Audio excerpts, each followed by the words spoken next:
Hello everyone, my name is Yosem and welcome back to Sky Factory 3. So let me get that turned back on. Okay, there we go. So last time we were playing with this thing.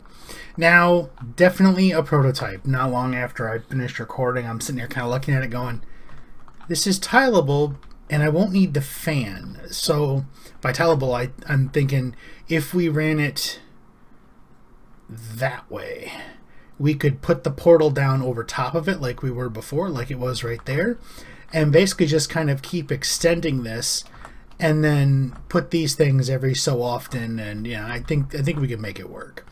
So that should be kind of interesting, but I don't want to look at that today because eventually that needs to get screenshotted and ripped down so I can take a look at it and hopefully get it rebuilt, because I'd like to get it added into there somehow. So I'll have to see how that works. But I want to look at getting this thing set up a little better, because right now we kind of have to walk over here and go, okay, break the dirt, place the dirt, curse the dirt. Works pretty well, actually. I'm still surprised how well that came together. But I want to make it a little more automatic. Now, the super circuit maker is what we were looking at last time to fill that gap. So I have been playing with it, so I do have some of the pieces, because it's simple with the potential to be mind-bogglingly complicated. So we're going to do something simple-ish. So first thing we're going to end up needing is we're going to need the screwdriver. This is kind of like the go-to tool. Really cheap to make. So I mean, even early on in Minecraft, you'd be able to make this. And then you've got the redstone circuit. That's the actual base you're going to be working on.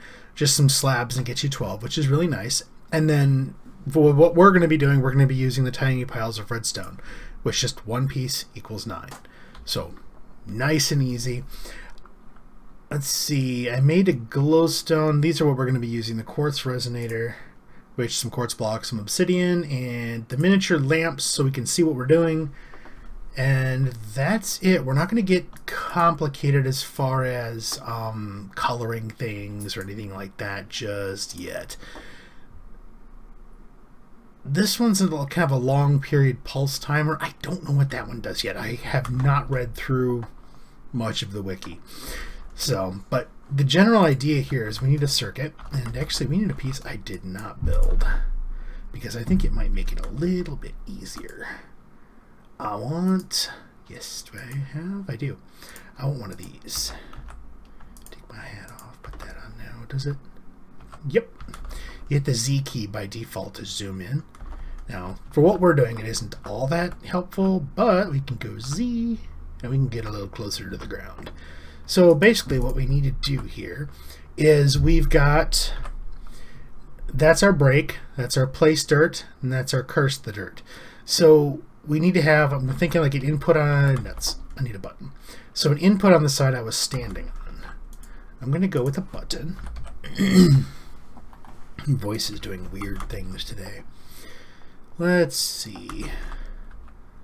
So we'll put our button there, and what we want to do is we want to have the signal come in from the button. So just right click, or if we right click and drag, yeah. So that places them, and then if you left click, it breaks it. There is a squeegee you can make that'll wipe the whole board all at once if you want to, but that seems kind of dangerous. So you've got right now, if I push the button, nothing is going to happen. Let's actually do this. Yeah. So if we push the button, nothing happens, because we need to do a shift right click right there. That little crossbar means it's connected and it's transmitting the signal. So now one thing I don't know, can these be shifted into an input? No. Okay, you can, oops, you can only put power into those. So that's our input. And from what I can tell, it doesn't matter where on this side it is, it will interact with this side. Same with this side and all that. So we could actually have our output right here connected over there and it would work. But I think what we're going to do is we're going to put one, we'll put it right here, and here, and here. And we need to switch these to output, so we just do a right click there, and you can kind of see it connects right there where the cursor is. That means it's going to the output side. Move around. Man, that's kind of disorienting. Okay, so we've got this. Now what we need to do, let's grab some of our quartz resonators. So this is going to be our output. So the signal will come in here and it will go, let's just say over here. So it'll go that way. And right now that just means it would immediately break the dirt, which doesn't seem all that useful. So what we're actually going to do is we're going to, so we can actually see what's going on, is we'll put this here. And we're going to shift right click right there to make that an input, because if we don't, this timer will get activated and nothing will happen. So that means now, and then if we right click on this, it's going to be 20 ticks. 20 ticks is too short. So if we hold shift, we can get it in seconds instead, because it's a little easier than trying to do the 20 millisecond math in your head. So it's basically 1 second right now for 20 ticks. So we're going to say we want it to be 2 seconds. Because that's kind of how long we were figuring last time. It's 1 to 2 seconds between pops there, and that'll probably work. So in 1 to 2 seconds, or 2 seconds after I push that button, that will go off, and then it will light this redstone line up, which will break the dirt. So then what we're going to do, we're going to put our bread away, and we're going to put this here so we can kind of see it.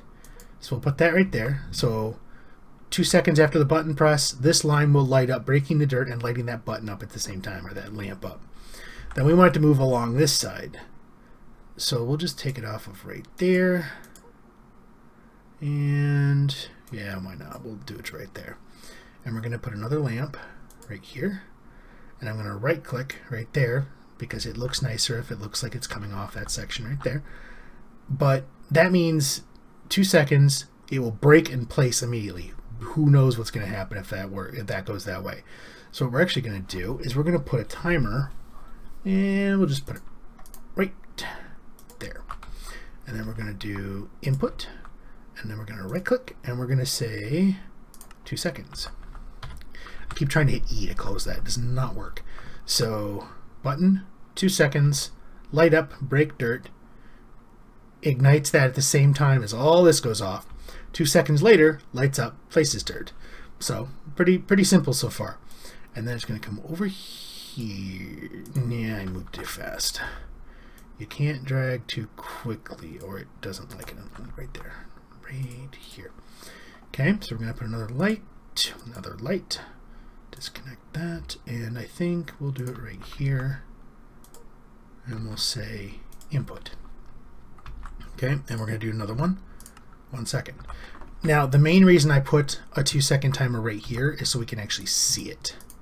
So right now, am I zoomed in? No, I'm not. Okay, good. So if we look at the circuit right now, it feels like I am still for some reason. And we push the button. 1, 2, 3. Ta-da! Okay, so now a 2 second timer, so we can fly, push the button. We can kind of see it here. So break it, place it, and curse it. Nice and simple. The one thing I'm still kind of putzing around with here is how to trigger this circuit, because what I really want is I want it to go off hours. Like, you know, maybe every... Keep rolling over to my mat that's broken under my chair. I'm thinking at least probably 8 hours, if not longer. The problem is if we go over here, I suppose I shouldn't call it a problem because it really isn't a problem. If we grab, let's grab another plate here. And then we're going to come over here. Let's just put it there. Alright, so we're going to grab that, we're going to grab that. So if we place... You know what, actually? Let's break you. Actually, we don't even need to do that. These things are connectable, so let's just do that. There we go. I haven't had a need to build anything bigger yet, so... But now, can we... Yeah, kind of. Oh, keep going too fast. Gotta go slow. There we go. And we'll grab a wrench, not a wrench, screwdriver, right click. There we go. So that's an output now.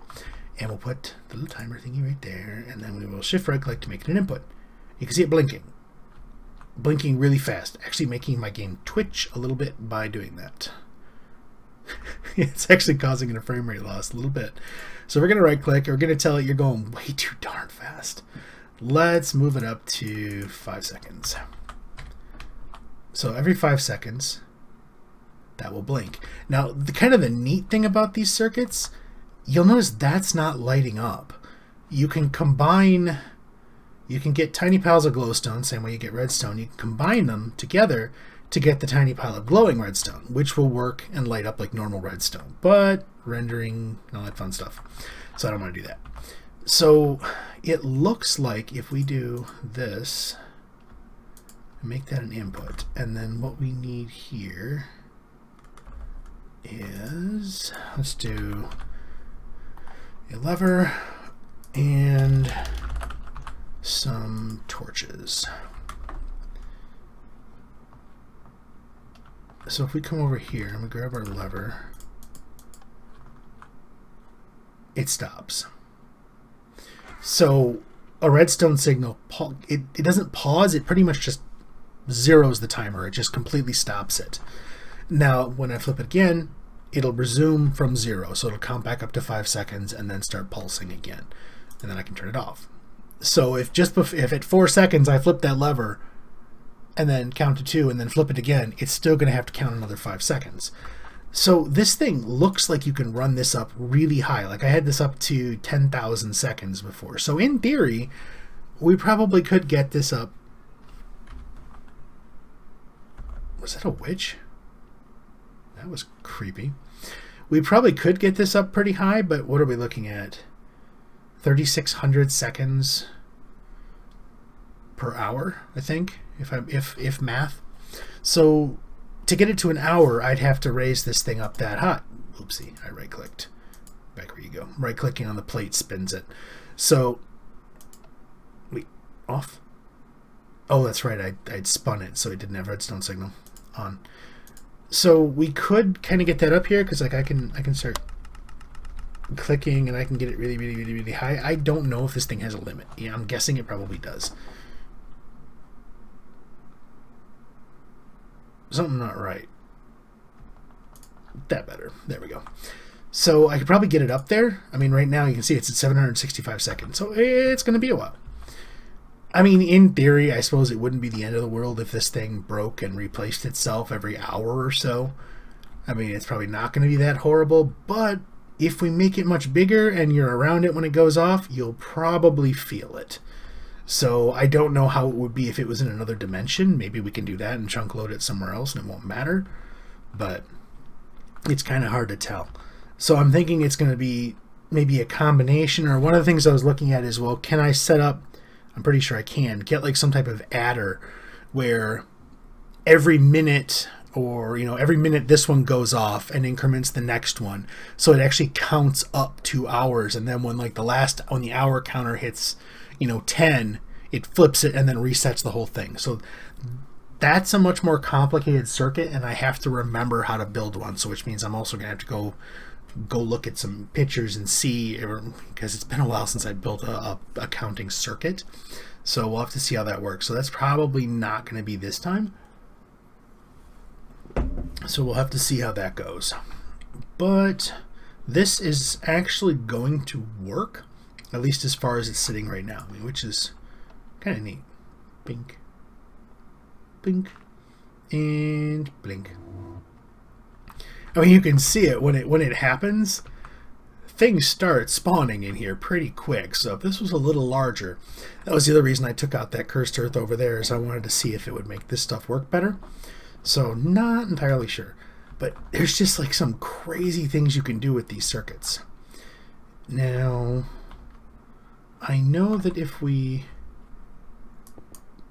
every time, if we break that, you can see it didn't stack. It didn't stack because it's still that circuit, which is kind of neat. So you can pop it off and you can move it.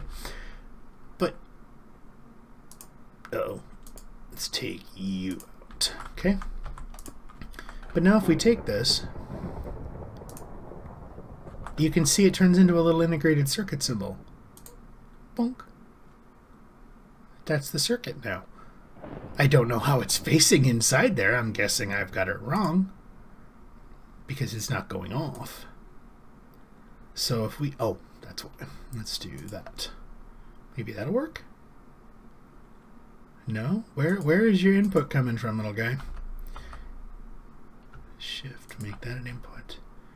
And that an input. And then let's grab some of our lights. From that side? Nope. Got to be one of these. And then we'll make you an input. At least you'd think it would be. Unless I put the wrong circuit down. Alright, now we got to look at it. So in theory, it should be pulsing in that direction. So if I place it, I don't know, let's see here. Oh, that's why. I set this thing insanely high. So for all I know it was working, but I'm not going to wait 10 minutes for it to go off. Let's put it at 5. Okay, so... Uh-oh. Uh-oh. Well, that was different. Apparently there is a bug where if you break the circuits, it will occasionally crash your game. The plus side didn't crash the server, which is a good thing, so I'm tempting fate here. Just put that down. I've got the pulsar in my inventory, so I don't know if that means I broke the pulsar when I broke the plate, which is probably why it got mad. So, yeah, it doesn't look like it's working. So, can we pop that piece out without ticking the world off? Okay. So, yeah, that's interesting. If we put you right there, do you blink? Okay. Blink, blink, blink. That's the one that causes lag. The other neat thing is if you, let's just turn you off. Okay. If you shift right click on an empty area of the plate, turns it into this thing, which is kind of cool. I don't know what these little buttons do. Ooh. Oh. It almost looks like you're saying that this side can bring in redstone or the colored cable that you can work with, because you can color the redstone. That's neat. So you can shift right click to bring it back, which is kind of cool. Let's just break that. And let's get rid of this. I don't feel like going over and making a squeegee. You're empty, so okay. You still didn't stack. Why did you not? Ugh, fine. You know what? I shall teach it a lesson. There we go. It's gone. So that's kind of neat. That actually will work. I think it's going to take a little bit of putzing around because, like I said, I want to make it go for hours. So that's going to be a thing that I'm going to need to look into, and I get the feeling once I make it, I may not want to touch it. The other option is to get into, Open Computers. Adapter. Because I thought Redstone IO, yep. Allows reading and emitting redstone. So that would work. And I mean, you gotta admit, it's a computer. It'd be kind of cool. Plus, you know, lots of other things to play with. And I probably shouldn't have looked at this. This is gonna be like a time suck for hours now after we're done. So maybe I'll have to look at that now, because that might be interesting, and I don't think it's gonna crash the server. Like if okay. I really do wonder if it's because I hit these, like I hit the ender pulsar at the same time as the plate. Yeah, because see, I can keep breaking that. So we'll just leave that there. We'll just do that. No, I don't want to go see it. So we'll leave that there. So I think maybe we'll compare the two. I'll see if I can find out how to make a simple digital counter. Like I said, it's been a while since I was in an electronics class, so I'm going to need some help. So I'll look that up and see the general theory behind it, because I know you can make kind of like a memory circuit in this, so I'll have to take a look and see how that goes. I'll also see what's necessary to start Open Computers and see. because I'm betting it would be a really simple thing to, not necessarily simple to build the computer, but the program itself would be fairly simple, and you'd be able to, like, maybe you'd have to attach it to 3 of those different things, I'll bet, unless you can control what side the signal comes out of. Connect this to the conditional redstone card. Yeah, see, I don't know if you'd have to do that, but oh my goodness, this sucker's got some complication, and that'll be interesting. So maybe we'll do that. We'll compare that next time, I think. So I'll do some research and see what I can find, and then we'll have to compare and see how it goes. But for now, we're going to say thank you for watching. If you liked the episode, please hit that like button. If you're not subscribed and you want to see more videos, hit that subscribe button and you will see more videos. If you happen to know someone who might be interested in getting a basic rundown on how to create a really, really simple timer with Super Circuit Maker, hey, send them a link. Maybe they'll like the video. Maybe they'll subscribe, and then, you know, hopefully you get to be happy for making somebody else happy, and I get to be happy for channel support, which is awesome and always appreciated. So again, thank you for watching, and look, Dead Enderman.